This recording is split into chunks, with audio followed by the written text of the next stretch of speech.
Hello. Degree part 3 के छात्र एवं छात्राओं, आज मैं 6th पेपर इंटरनेशनल रिलेशन से क्लास लेने जा रहा हूँ।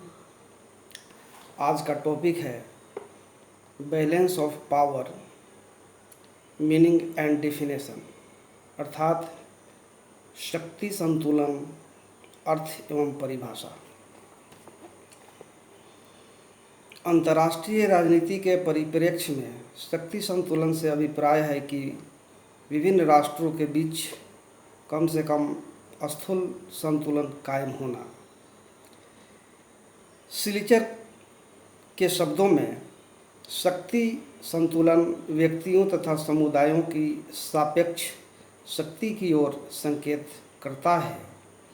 क्लॉड के अनुसार शक्ति संतुलन एक ऐसी व्यवस्था है जिसमें विभिन्न स्वतंत्र राष्ट्र अपने आपसी शक्ति संबंधों को बिना किसी बड़ी शक्ति के हस्तक्षेप के स्वतंत्रतापूर्वक संचालित करते हैं।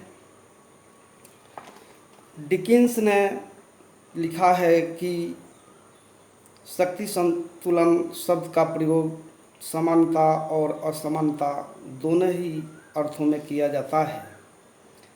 लेखा संतुलन का अर्थ होता है समानता, लेकिन जब संतुलन किसी एक के हित में हो तो इसका अर्थ होता है असमानता। शक्ति संतुलन का सिद्धांत प्रथम अर्थ का दावा करता है किंतु दूसरे के लिए प्रयत्नशील रहता है।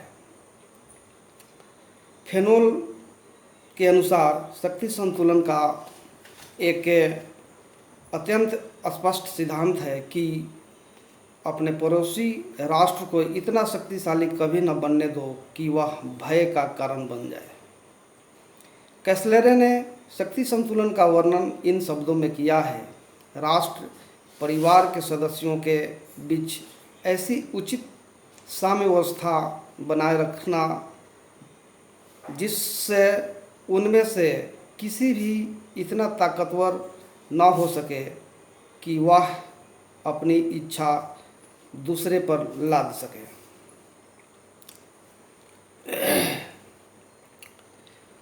अर्नेस्ट हॉस ने शक्ति संतुलन अवधारणा के 8 अर्थ बताए हैं जो इस प्रकार है।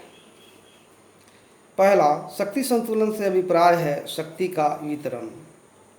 सामान्य अर्थ में शक्ति संतुलन का अर्थ है शक्ति का वितरण।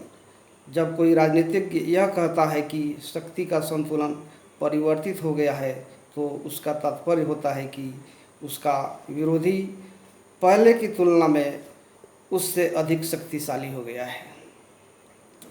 दूसरा जो अर्थ है शक्ति संतुलन से अभिप्राय है शक्ति की साम्यावस्था।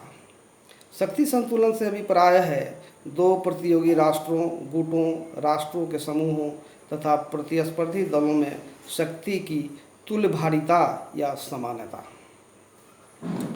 तीसरा, शक्ति संतुलन से अभिप्राय है शक्ति की प्रबलता। संतुलन से अभिप्राय होता है शक्ति की प्रबलता। संतुलन शक्ति के वितरण का वह तंत्र है जिसमें प्रत्येक राज्य और उसके मित्र राज्य शक्ति की अति अधिकता हासिल करना चाहते हैं। प्रिय छात्रों, चौथा जो अर्थ है शक्ति संतुलन से अभिप्राय है स्थिरता तथा शांति। अंतर्राष्ट्रीय राजनीति में शांति और स्थिरता लाने वाला सिद्धांत संतुलन का सिद्धांत है। संतुलन यथास्थिति की नीति का समर्थन करता है और यथास्थिति से अस्थिरता आती है।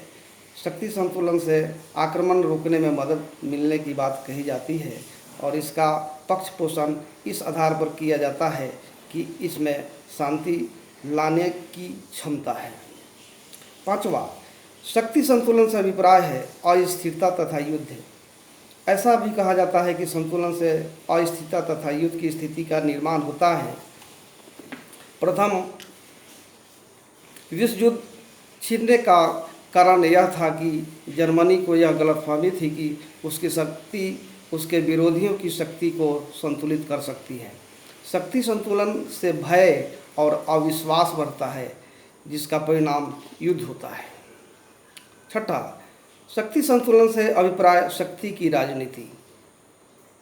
ऐसा भी कहा जाता है कि शक्ति संतुलन के लिए संघर्ष वस्तुतः शक्ति का संघर्ष है। शक्ति संतुलन और शक्ति संघर्ष पर्यायवाची हैं।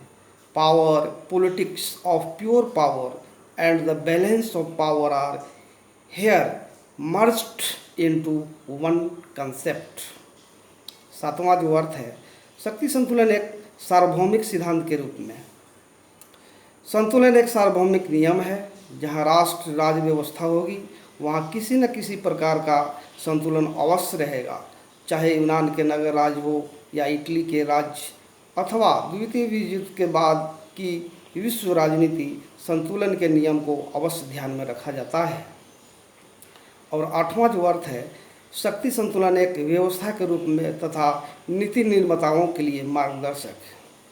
संतुलन को अंतर्राष्ट्रीय राजनीति की एक व्यवस्था या तंत्र के रूप में भी देखा जाता है। इस अर्थ में शक्ति संतुलन एक बहुराज्यीय विश्व में अंतर्राष्ट्रीय संबंधों के कार्य करने की एक विशेष प्रकार की व्यवस्था का वाचक होता है। शक्ति संतुलन अंतर्राष्ट्रीय राजनीति में शक्ति का कारक के महत्व को प्रतिपादित करता है तथा विदेश नीति के निर्माण में शक्ति संतुलन को ध्यान में रखे जाने पर जोर देता है। प्रिय छात्रों एवं छात्राओं, मैं आशा करता हूं कि आप मेरी इस वीडियो टीचिंग से लाभान्वित होंगे और छठा पत्र इंटरनेशनल रिलेशन में शक्ति संतुलन की तैयारी कर सकेंगे।